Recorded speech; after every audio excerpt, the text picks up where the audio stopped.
Olá pessoal, sejam muito bem-vindos ao CompactCast, o seu podcast compacto que descomplica o mundo financeiro. Hoje eu quero conversar com vocês sobre uma decisão que às vezes não é financeira, às vezes ela é muito mais emocional.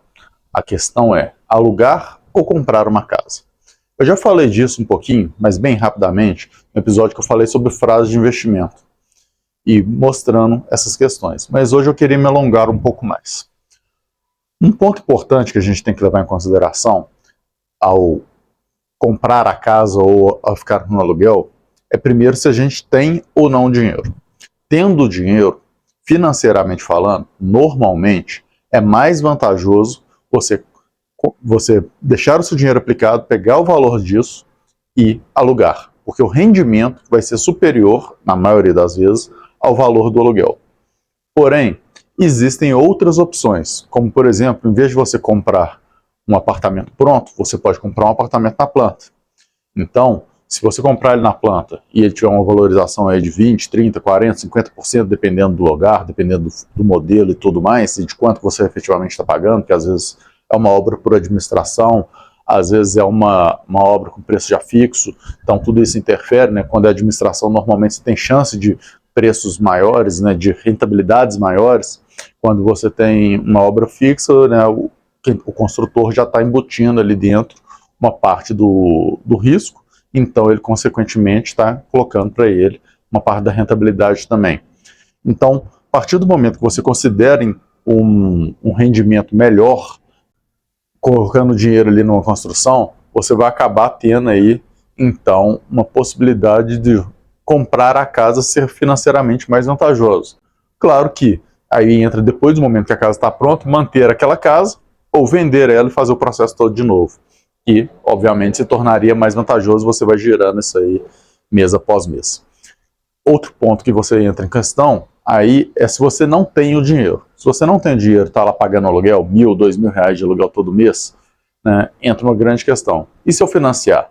Basicamente, você precisaria ter pelo menos um pedaço do dinheiro para poder fazer o financiamento, e aí você entra com o risco de não ter mais uma reserva de emergência, às vezes você vai ter que acabar com ela, e na sequência você passa a ter uma possibilidade, então, de investir, né, na compra do seu apartamento, e aí em vez de você pagar R$1.000, R$2.000 de aluguel, você pagar R$1.000, R$2.000 de parcela. Então, é um ponto que você tem que levar em consideração. A conta não é tão simples, não é tão direta assim, mas muitas vezes você vai pagar um pouquinho mais de parcela, no final das contas você vai ficar com um apartamento para você, enquanto que no aluguel você não fica. Né? Então, entra o grande risco aí da descapitalização inicial, que é a taxa que você vai ter que pagar, né, a entrada do apartamento, que normalmente varia entre aí 20% e 30% do apartamento, ou da casa, né, do imóvel. Então, esse é um ponto importante. Mas, e qual que é o lado emocional dessa história toda? Bom, o lado emocional entra no seguinte: a partir do momento que você tem uma casa própria, a chance de alguém te tirar de lá é muito menor. Então, esse é um ponto fundamental que a gente tem que levar em consideração. Agora, quando você tem um imóvel alugado, o dono do imóvel pode pedir aquilo ali. Mesmo você tendo um contrato com um prazo mais alongado, existem situações que podem ser feitas que o imóvel pode ser solicitado antes do prazo. Isso tudo dentro da lei, tá?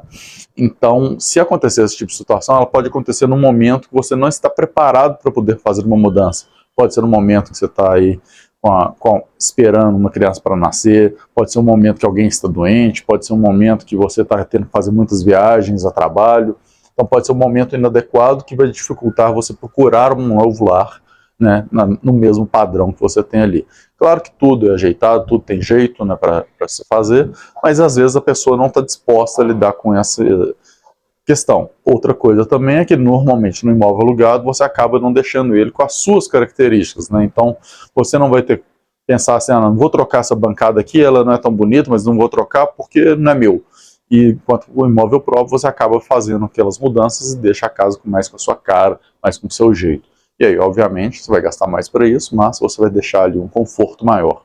Por isso que eu falo, muitas das vezes, a situação, a demanda ali de escolher ou não comprar um apartamento, né, ou uma casa, você vai depender muitas vezes de uma questão mais emocional do que financeira. O ponto mais importante de tudo, quando você for tomar essa decisão, ainda que ela seja com base emocional, você deve sempre manter a racionalidade financeira, ter a consciência financeira do que você está fazendo, de quais passos você está tomando. Um ponto importante que você pode levar em consideração é, às vezes, manter-se num padrão menor por um período curto, né, para poder ter uma renda um pouco mais, sobrar um pouco mais de dinheiro, e aí efetivamente você conseguir fazer essas mudanças de forma mais suave. Então pensa nisso aí.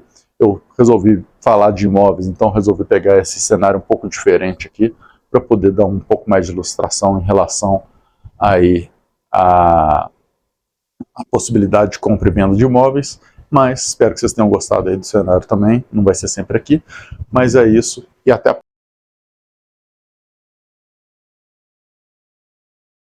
próxima, pessoal.